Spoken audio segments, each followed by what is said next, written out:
네, 반갑습니다. 오늘은 3월 11일 이제 수요일 본문인데요. 요한복음 12장 1절부터 11절까지 말씀, 헌신의 향기가 가득한 집, 헌신의 향기가 가득한 집이라는 제목으로 말씀 나누도록 하겠습니다. 자, 오늘 본문 바로 좀 설명할 게 많아서 바로 본문 보도록 하겠습니다. 6월절 엿새 전에 예수께서 베다니에 이르시니 이곳은 예수께서 죽은 자 가운데에서 살리신 나사로가 있는 곳이라. 자, 우리는 먼저 일단 6월절 엿새전이라는 것을 통해서 지금 배경이 언제다라는 걸 알 수 있어요. 이제 예수님께서 이제 얼마 남지 않았구나. 6월절의 어린 양이 그 가운데서 얼마 남지 않으셨구나라는 것을 알 수 있고, 또한 이제 베단이라는 장소는 이제 장소가 전에는 어떤 곳이었었어요? 연약한 자들, 가난한 자들, 병자들이 사는 곳이었었다면 이제는 그곳은 이제 은혜의 장소로 변해 있겠죠. 그쵸? 왜요? 그곳은 바로 얼마 전에 나사로를 살리신 곳이었기 때문입니다. 주님은 다시금 그곳에 찾으십니다. 자, 그곳에 한번 우리 이제 머릿속으로 우리가 무슨 영화 감독이 된 것처럼 한번 이 본문을 다시 한번 천천히 그려보시면 좋을 것 같아요. 자, 그 나사로의 집이 예수님이 떠나신 이후에 어땠을까를 좀 상상을 해보세요. 다시금 죽었다 살아난 나사로를 보러 정말 많은 곳에서 사람들이 왔을 거예요. 그쵸? 그리고 그에게 그 시간에 정말, 그러니까 나사로한테 듣고 싶은 이야기가 사람들에게 얼마나 많았겠습니까? 그쵸? 그리고 근데 그 가운데에서 그 집의 그림을 2절은 이렇게 그려주고 있어요. 자, 주님께서 다시 그곳을 찾으셨는데 거기에 예수를 위하여 이제 잔치를 해요. 그러니까 이 잔치는 예수님을 위한 잔치기도 하고 또 나사로를 위한 잔치기도 하고 그 가운데 어 마르다와 마리아에게 있어서는 굉장히 그쵸? 정말 커다란 산 하나를 넘어본 경험이었을 거예요. 마르다는 근데 그 집의 그림을 보니까 어때요? 마르다는 일을 하고 나사로는 예수님과 함께 같이 앉아서 교제하고 있고 마리아는 근데 지극히 비싼 향유 곧 순전한 나드 한 근을 가져다가 예수님의 발에 붓고 머리털로 그의 발을 닦는 모습을 봅니다. 그러니까 교회라는 곳이 참 이렇게 늘 독특한 특성을 갖고 있어요. 딱 마르다 일을 한다고 하니까 어떡해요? 그쵸, 마르다 일할 것 같죠? 네. 늘 섬기는데 예, 우선적인 마르다는 여전히 또 일을 하고 있는 모습, 섬기는 모습을 보고 있고요. 나사로는 그 가운데서 이제 주님과 함께 앉아서 교제하고 있는 모습을 볼 수 있는데, 그때 마리아의 반응이 특이하죠. 마리아는 원래 이전에는 어땠어요, 보면요? 예수님이 오셨다는 소식을 듣고도 방 안에서 나가지 않고 있었던 모습을 기억하실 거예요. 제가 이것을 예전에 그렇게 설명을 드렸어요. 이렇게 너무 반가우면 오히려 아는 척을 하고 싶지 않을 때가 있고, 이 사람의 마음이 굉장히 역설적일 때가 있거든요. 근데 이제 이 모든 것에 대해서 마리아는 제일 먼 곳에서 제일 가까이 모든 것을 파악하고 있던 영적인 사람이었다는 것을 우리가 알 수 있어요. 예수님이 오신다는데 마르다는 자신의 방식대로 여전히 이제 일을 하면서 예수님에게 반응할 준비를 하고 있어요. 그리고 뭐 나사로도 주님과 교제하고 있어요. 근데 마리아는 그 가운데서 원래 뭐 하던 사람이에요? 예수님 발 아래에서 말씀 듣던 사람이거든요. 항상요.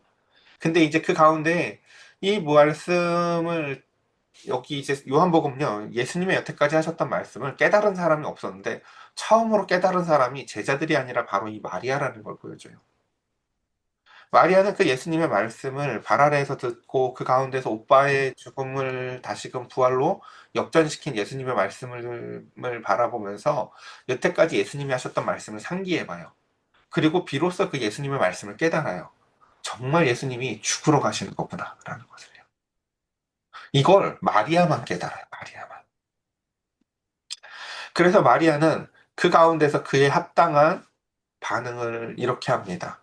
마리아에게는 순전한 나드 한 근이 있었어요. 순전한 나드 한 근은 한 300ml, 350 정도 되는 요만한 거, 200ml 우유보다 좀 더 많은 양인데 그게 지금 오늘날 가격으로 따지면 한 3,500, 4,000 요 정도 된다고 생각하시면 될 것 같아요.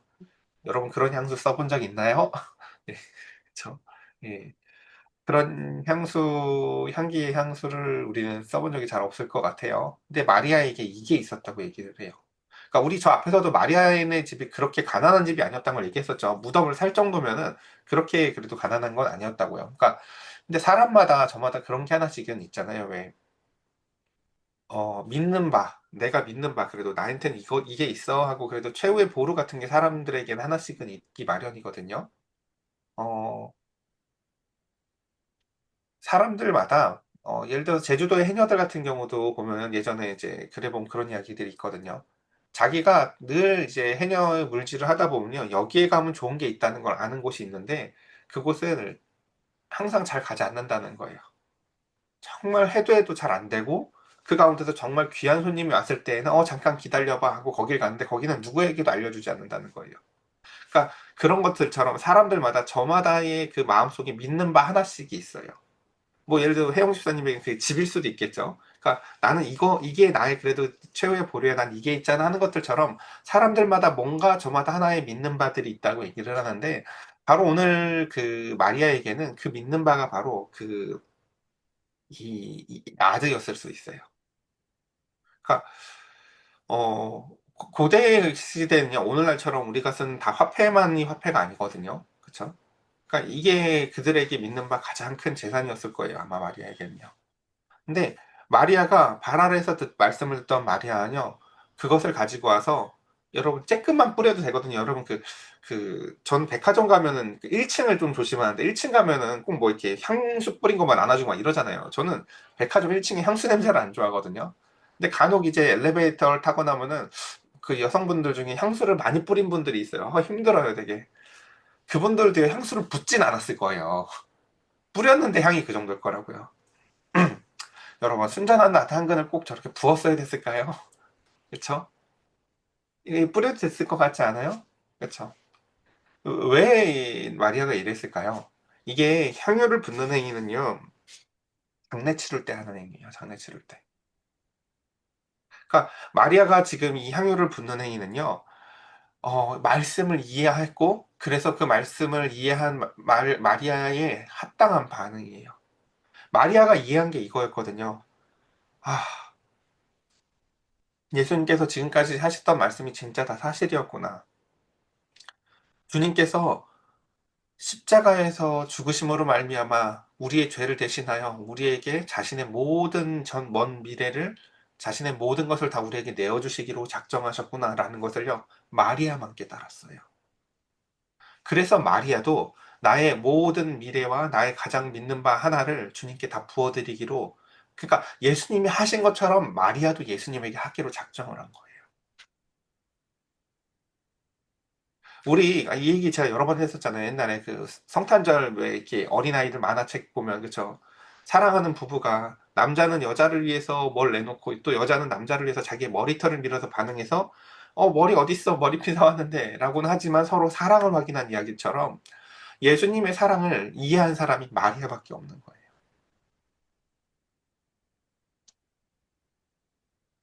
여러분, 우리는 이것을 잘 이해하셨으면 좋겠어요. 교회에 와서 은혜 받았다는 사람들은 되게 많아요, 사실은요. 근데 은혜에 대한 최고의 반응은 뭐냐면요. 첫 번째는 말씀을 깨닫는 거예요. 그러니까, 나 오늘 말씀 들었고, 오늘 느낌 좋았어. 느낌이 좋았다는 건요, 사실 별 의미를 갖지 못해요. 드라마 봐도 느낌 좋고요. 여러분, 재밌는 영화 봐도 느낌 좋아요. 그걸 우린 교회에서는 은혜 받았다고 표현을 할 뿐이지. 중요한 건 그게 아니라니까요. 전에 깨달아지지 않았던 말씀을 통하여 그 실체가 이해되어지는 것이에요. 마리아는요, 집안에서 꽁 하고 있었다가 오빠의 죽음을 넘어선 다시금 부활을 경험하면서요, 이전까지 했었던 예수님의 말씀, 발 아래에서 들었던 예수님의 말씀이, 그 예수님의 품 안에서, 예수님의 발 아래에서 들었던 말씀이 깨달아졌어요. 그리고 이제는 다시는 이 예수님의 발 아래에서 말씀을 들을 수 없겠구나라는 걸 이해했어요. 그리고 그곳에 주님께서 나에게 모든 것을 부어주시기로 작정하셨으니, 나도 나의 모든 바를 주님에게 부어야지라고 반응하는 거라고요. 여러분, 예배는 이런 모습을 갖고 있어요, 사실은요. 자기 인생에 가장 가치 있던 것, 내가 뭐 없어도 이거 하나는 있어 하고 믿을 수 있었던 바로 그거 하나로 주님께 반응하는 그 모습. 은혜를 깊이 경험한 사람의 예배는요, 그렇기 때문에 계산되지 않습니다. 왜 계산되지 않을까요? 예수님이 십자가를 통하여 나에게 세상을 향하여 계산하지 않는 사랑을 부어주시는 것을 보시며, 인간 역시도 그것에 대하여 나도 계산하지 않고 반응하고 싶은 욕구가 솟구치기 때문에 그래요. 그래서 제자 중에 하나로서 예수를 잡아줄 가롯 유다가 그 모습을 보고 이렇게 이야기를 합니다. 이 향유를 어찌하여 300데나리온에 팔아 가난한 자들에게 주지 아니하였느냐? 라고 얘기하죠. 이게 참 산통 깨는 거죠, 여러분. 그러니까 예배 끝나고가 무서워요, 이게요. 교회에는요, 늘 마리아, 마르다, 나사로 같은 사람만 있는 게 아니라 가룟 유다 같은 사람들도 있어요. 어떤 사람들이요? 교회 다닌 지는 오래됐는데, 자기가 심지어 중요한 중직을 맡고도 있는데, 영적인 눈이 없는 사람들도 있어요. 그들의 눈에는 이게 어떻게 보인다고요? 낭비라고 보인다고요. 너 그걸 왜 그렇게 드려? 라고 말이죠. 마리아가 드린 건요, 향유가 아니라요, 자신의 미래를 드리는 것이에요, 사실은요. 왜요? 예수님이 우리에게 그렇게 주셨기 때문에. 나도 그렇게 반응하고 싶은 반응이었다고요.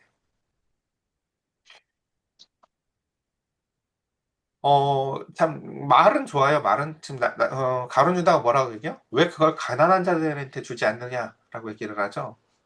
어, 그건 아니에요, 여러분. 음. 이 앞에서도 보면 대제사장이 말은 되게 그럴듯한 명분을 가지고 얘기를 했어요. 뭐라고요? 한 사람이 희생해서 많은 사람이 살면 그게 좋은 거 아니냐?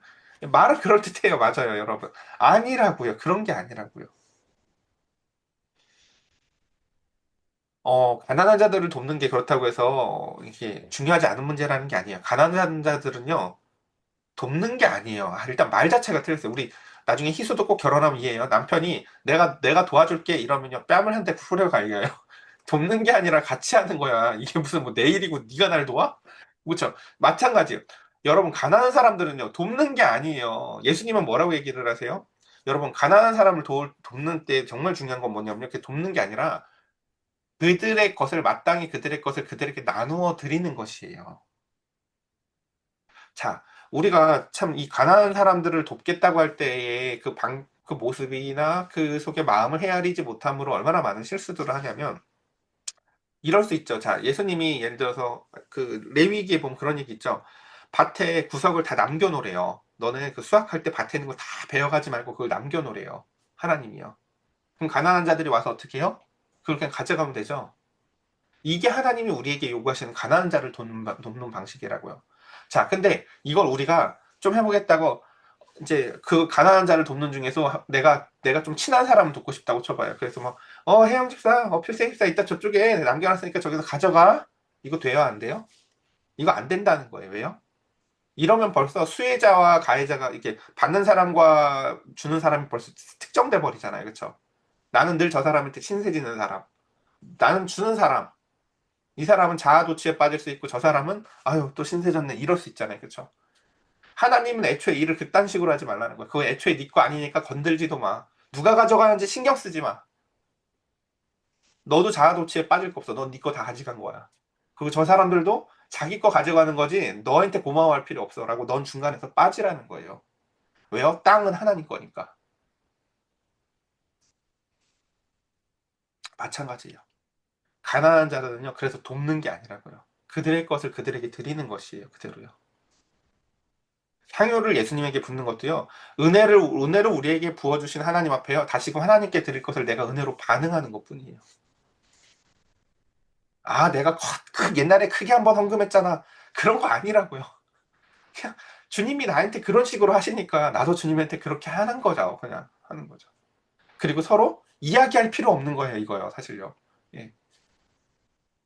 그래서 중요한 것은 근데 이 모든 것들이 그 은혜에 대한 영적인 시각이 없는 사람들은 다 뭘로 보인다고요?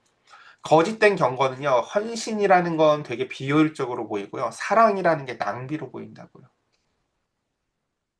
제가 요번에 저희 둘째 딸이 이제 초등학교를 들어갔잖아요.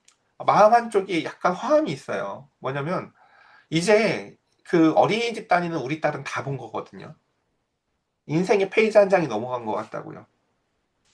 근데 사람들은 이제 이렇게 잘 말하죠. 아유, 이제 그 힘든 건 끝났네. 힘든 건 끝난 게 아니라요. 사실은요, 이제 그 시절이 한 장이 넘어간 거라니까, 인생이요. 그렇게 따지면 죽으면 제일 편하지, 인생은. 왜 살아, 그러면. 그죠? 사실은요. 인생은 그와 같이 그 가운데서 하나님이 주신 좋은 것들을 이제, 그러니까 이 하나님이 주신 은혜조차도요, 인간에게는 그 영적인 바른 시각은요, 그것을 바른 것으로 해석할 수 있는 눈이 필요하다고요. 우리의 인생에 하나님은 늘 은혜로 부어주시는데 그것이 비효율이나 낭비로 보이는 것, 어리석은 거라고. 여러분, 마르다가 요리를 해요. 얼마나 신났겠어요. 그쵸? 옛날에 그 헌신이랑은 달랐을 거예요. 우리 오빠를 살려주신 예수님. 예. 요리하면서도 아마 아끼지 않고 재료를 넣었을 거예요. 제일 좋은 걸로 드려야지 하고요. 그쵸? 나사로, 주님, 이 동네는 제가 다 전도할게요. 대한 말 한마디. 그러지 않겠어요? 그 동네요? 예, 베다니에서 적어도, 예, 그쵸? 나사로보다 전도 잘할 사람 없었을 거예요. 그쵸? 마리아? 예수님, 주님께서 여태까지 하셨던 말씀이 이제야 다 깨달아져요. 주님 발 아래에서 말씀 듣는 것도 이게 마지막이라는 것도 주님이 이제 알겠어요. 하고 주님의 발 아래에다 온통 자신의 모든 것을 헌신해요. 이 앞에 게 후지다는 게 아니에요. 마르다가 깨닫고 있는 것이 가장 귀하다는 거예요. 그래서 예수께서 이르시되 그를 가만두어라. 이거 헬라어 원문으로 보면요. 이거 이런 얘기예요. 그러니까 마리아가 지금 그렇게 헌신하는데 거기서 산통을 깨잖아요. 지금요. 막 가룟 유다가 야, 너 그거 예수님이 이렇게 하는 거. 가만 있어라. 마치 홍해 앞에서 그 모세가 모든 사람들에게 조용하라고 가만히 있으라고 외치는 것처럼 예수님은 이렇게 외치세요. 가만히 있어. 지금은 마리아의 시간이야. 라고 외치시는 거예요. 너희는 지금 이거 아무것도 안 보이지? 마리아는 지금 그걸 보고 얘기하고 있는 거야. 지금 마리아의 시간이야. 너 가만히 있어.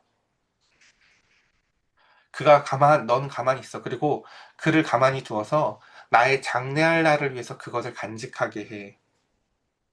자, 예수님께서 십자가에서 죽으시고 부활하실 때를 마리아는 지금 미리 보고 그것을 준비하고 있다고 얘기하세요.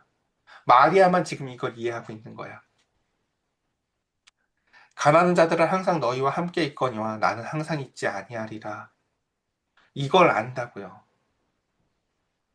우리 마치 부모님이 항상 우리 곁에 있을 것처럼 착각하고 살지만 점점 노쇠하는 것을 보면서 사실 사람이 지각을 가져야 되잖아요. 그렇죠? 아, 그렇지 아니하구나. 그렇죠? 우리 지난달에 혜영 목사님하고 권사님을 보고 왔지만 그 생각을 해봤다고요. 저도요. 이렇게 발을 닦아주실 것을 숫자로 헤아려 보면 몇 번이 더 남은 걸까? 이건 계산해서 계산하는 것이 아니라 사실 계산되어질 수 있는 것이에요. 사랑만 조금만 있으면 사실은. 사랑만 있으면 그의 불편함이 보이거든요. 사랑만 있으면 그 가운데서 사실은 유다보다 더 깊은 계산을 한 거라고요. 여러분, 사랑은 계산을 안 하는 게 아니에요. 사랑은요, 계산을 안 하는 게 아니라 더 큰 계산이 보이는 거예요. 이게 그래도 남는 거야. 라고요. 넌 이게 낭비 같지? 그건 네가 계산을 짜잘하게 해서 그래. 더 큰 계산 안에서 보면 이 계산이 맞는 거야. 라는 거예요. 그래서 마지막입니다.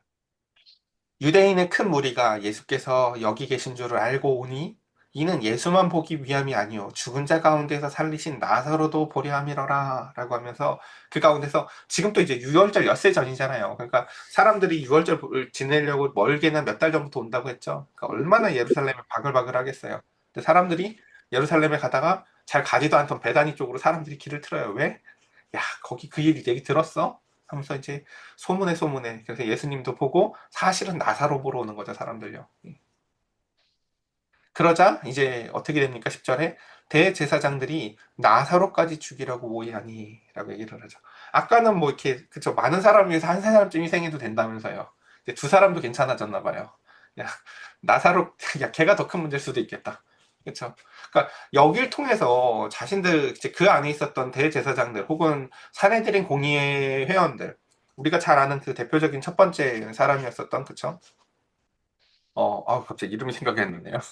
예, 요한복음 처음에 2장에 나오는 그 밤에 찾아온 사람이 니고데모 예. 그래 니고데모 같이 이제 그렇게 사실은 이런 모든 사건들을 통해서 그 마음의 균열이 가고 그 가운데서 은혜에 대한 깨달음들이 와야 돼요. 그 속에 내가 속해져 있어도 정말 이게 맞나?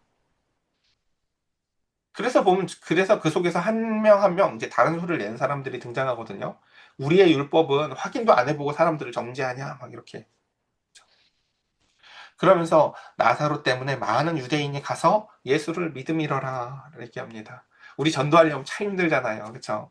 나사로는요 간증만 하고 다녀도 돼요. 저 간증은요 계속해도 돼요. 제가 얘기 옛날에 드렸죠. 다윗은요 골리앗 때려잡은 얘기를요 계속 간증하고 다니면 안 돼요. 사실은요. 왜냐면 다르거든요. 이제 삶이요. 나사로 저 간증은요 오래 할 수 있어요. 저건요. 저 근데 놀랍게도 여러분 이제 말씀을 정리해 볼게요. 저 나사로의 이야기가요 요한복음에만 있어요. 사실은요. 물론 이제 향유부인 얘기는 모든 복음서에 다 있는데 나사로의 부활 얘기는 그래요. 어쨌든.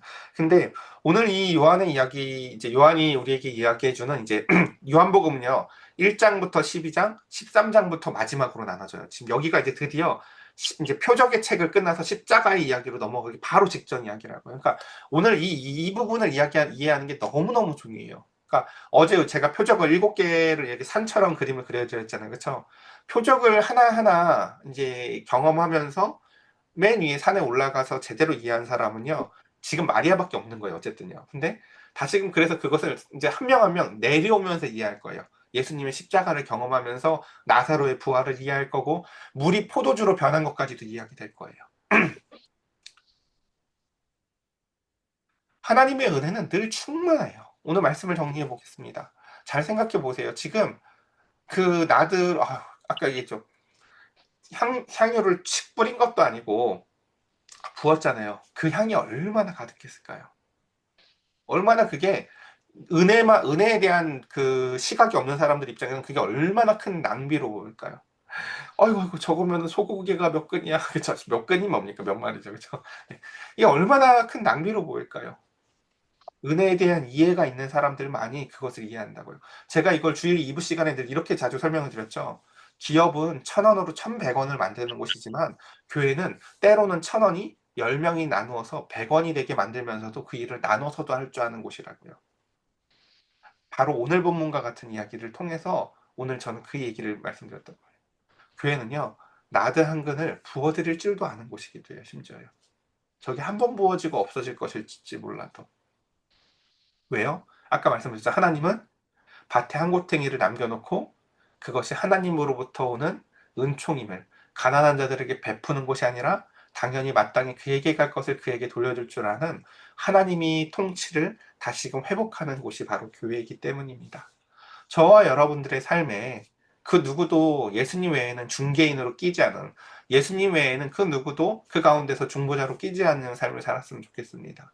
하나님의 은혜가 저와 하나님 사이, 우리와 저와 여러분들과 하나님 사이에 오직 예수님만을 통하여 그 가운데에서 은혜의 통로 아래, 발 아래 누워서 그 가운데서 그 은혜에 합당하게 반응하며 주님 앞에 기쁨과 충만으로, 그래서 물이 포도주로 가득 채워졌던 것처럼, 또는 그 가운데 오병이어의 사건 이후에도 먹고 남음이 있어 거듭이 가득했던 것처럼, 오늘 그리고 그 향유로 말미암아 그 집이 향기로 가득했던 것처럼 저와 여러분들의 삶이 하나님의 은혜로 충만하기를 간절히 축복합니다.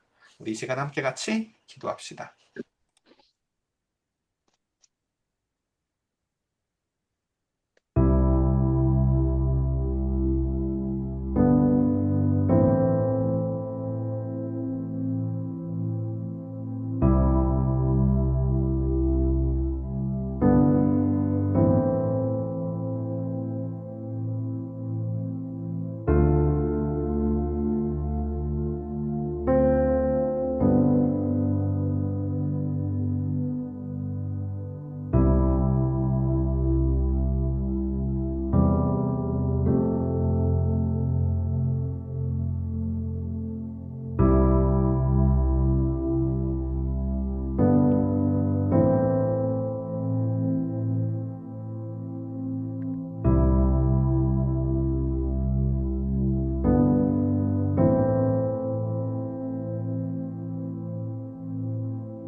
제가 기도드리겠습니다. 하나님, 그 예수님의 발 아래에서 말씀 듣기를 즐거워하던 마리아를 생각해 봅니다. 마리아는 어느 날 이제 오빠의 죽음과 부활을 통하여 말씀이 하나하나 깨달아집니다. 주님, 어떻게 하시려고 우리를 향하여 그 모든 것을 내어주겠다고 말씀하시는 것입니까? 주님의 말씀이 진실로 죽겠다고 말씀하시는 것이었고, 우리를 향하여 모든 것을 내어주겠다고 말씀하신 것이었구나. 마리아는 예수님의 발밑에서 듣던 말씀이 이제 하나하나 깨달아집니다. 그리고 자신에게 가장 귀하였던 그 아들을 통해 주님의 발 아래 그 모든 것을 붓고 자신의 머리털로 닦으며 주님 앞에 이와 같이 반응하는 모습을 봅니다. 주님의 사랑을 마리아가 제일 먼저 깨달았습니다. 우리 사랑하는 성도들, 세상에 알지 못하는 기쁨을 이 마리아처럼 누리길 원합니다. 하나님이 세상을 이처럼 사랑하사 독생자를 주셨으며 그 은혜 위에 은혜, 충만 위에 충만으로 가득 부어주신 하나님의 사랑에 주님 우리도 사랑으로 반응하며 살아가게 하여 주시옵소서. 우리 사랑하는 성도들 오늘 하루의 삶에도 세상이 알 수 없는 기쁨이 가득 채워지고 하나님의 은혜가 깨달아지며 그 가운데서 온통 은혜의 향기로 가득 찬 삶을 살길 원하오니 주여 은혜 더하여 주시옵소서. 우리의 사랑의 은혜의 향기가 은총이 내 개인의 삶에서만 갇혀 있는 것이 아니라 온 집안에 가득해지게 하시고 우리가 속해 있는 직장과 공동체 전체에 퍼져나갈 수 있도록 주님 은혜를 충만히 부어 주시옵소서. 우리 주 예수 그리스도의 이름으로 기도드렸사옵나이다. 아멘. 네. 아멘.